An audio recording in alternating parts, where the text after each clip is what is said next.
What is going on, guys? This is JDL Productions, and I am back with another smoke alarm video. It's been a little over a month since I've last uploaded one, obviously, besides the two home sightings videos I've made. It's been a little over a month since I've uploaded an actual, physical video. And, since then, I've gotten a couple of new smoke alarms. This right here being one of them. The other alarm I got, I'll make a video of at some point. But today we're going to overview this right here. This right here is the Edwards model S-125. Now, this unit right here is actually a smoke and heat alarm. If we take a look at the top here, you can see that that is a heat sensor. And the actual photoelectric smoke sensor is in there, which I'll open it up in a minute so that y'all can see the rest of the circuitry. But yeah, the front of the detector has a very interesting design to it. It has sort of a, how would I describe it, a cagey-ish design to it. And the cover is held into the bottom plate by these two screws on either side, as you can see right there. Now, this little part right here in the middle, if I can get it to focus, this is called the jewel. It's basically just the outer lens for the power indicator, which in this case is an incandescent bulb, not an LED.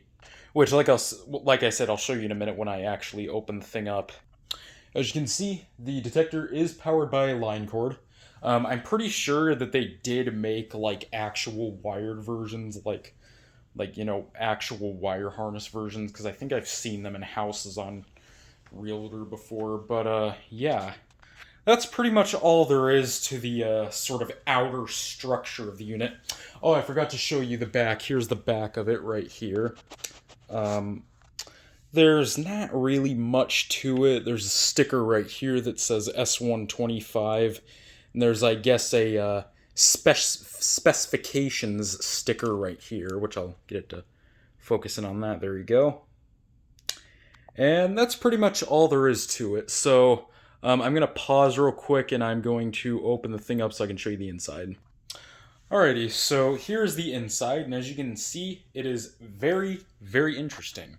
Now, you may or you may not recognize this PCB.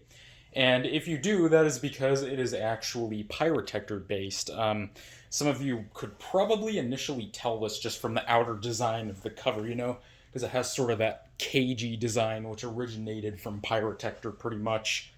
This actually uses the exact same internals as the Smoke Sentinel 255S that Tubby's Alarms did an overview of recently. Yeah, it's basically the exact same detector, just a different cover. I'm pretty sure, though, that they did have, actual pyrotectors, pyrotector labeled ones that used this cover right here, but they were much later models, and this one is an example of one of those later models. I believe the 255S's were from around, 1965 or so, whereas ones like this were from the late 60s to early 70s. I think this one right here is dated 1971. You could even see right there on the PCB, right there, that it is dated 1971. Now, as far as I know, there were a few other companies that rebranded these pyrotectors too, like KF Industries and a few others that I can't think of at the moment. Oh, and and another difference between mine and Ian's is that the horn in his is painted black for some reason. I think that's I think that might be another difference between these ones and the earlier models, or maybe the horn in his was just painted black for some reason. I'm honestly not sure, but the horn in his is painted black. As you can see, this one's sort of its original color. Which, speaking of, I actually do not know. None of us know actually what type of horn this is. I mean, there's no label on it anywhere. Kind of looks like a Delta alarm, but it does not sound much like one at all. So if any of you happen to know what type of horn this is, please tell me. But yeah, the rest is basically the same as Ian's. Through this little tube here is your incandescent bulb, which I don't know if you can see it, but it's in there. There's your photoelectric chamber right here. This little black thing here. There's also this little strange tube here. I'm not exactly sure what that's for. But yeah, and then right there, that is a sensitivity adjustment knob. If I can focus in on that. Hang on a minute. Yep, that right there is a sensitivity adjustment knob. This little thing right here. And then, of course, this part right here is, once again, the thermal sensor. Very, very cool. Oh, yeah, and this right here is your transformer, and I'm not exactly sure what this little part is here. But yeah, now, like I said, this is dated 1971, September of 1971, which I'm pretty sure I showed you the little stamp on the PCB. I'll show you it again, though, just in case.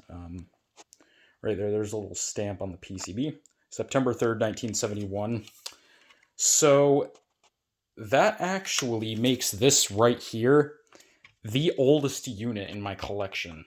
Yep, this right here, this is it. This is the oldest unit that I own, followed by my Captain Kelly 941, which is dated 1976. I'm going to try to get my hands on some more of these somewhat ancient photoelectric units. There's a few on eBay right now.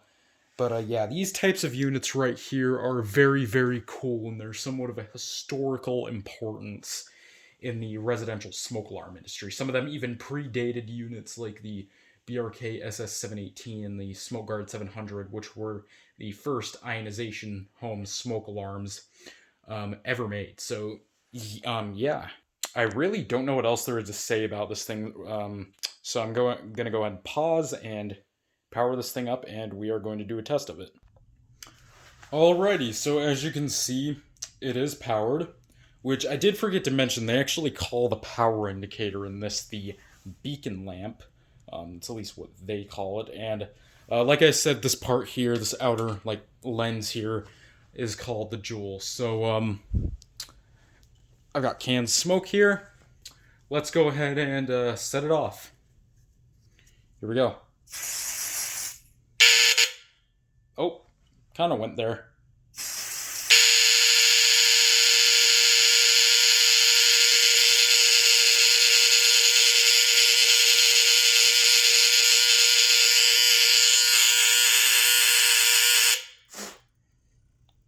Alrighty.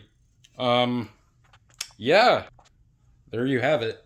Makes that very, very cool, somewhat high-pitched AC buzzer sound. Let's go ahead and test it one more time, just because.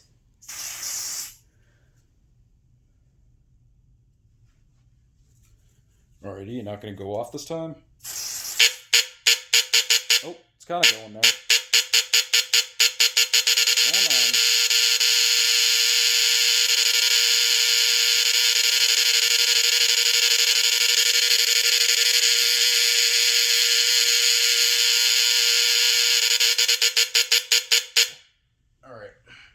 I just unplugged it. But, yeah, I definitely love the sound of it. It's got kind of a particularly, oh, how would I describe it? Sort of scary sound to it. It kind of sounds a bit rough, too. It's just kind of how I think this particular horn is, because the horn in Ian's 255S sounds almost identical, except his is like a pitch higher than mine. But, yeah, that's pretty much the testing portion of it. Now, I would show you the manual that this thing came with, but I put it away in a drawer somewhere when I like first got the thing, and I have not been able to find it since, unfortunately. So yeah, probably would have forgotten to show it anyway, but yeah, I don't have the manual with me at the moment. Yeah, that's about it. That is the Edwards model S-125. I'll have a few other videos out at some point here soon. But yeah, that's about it for this. Hope you enjoyed.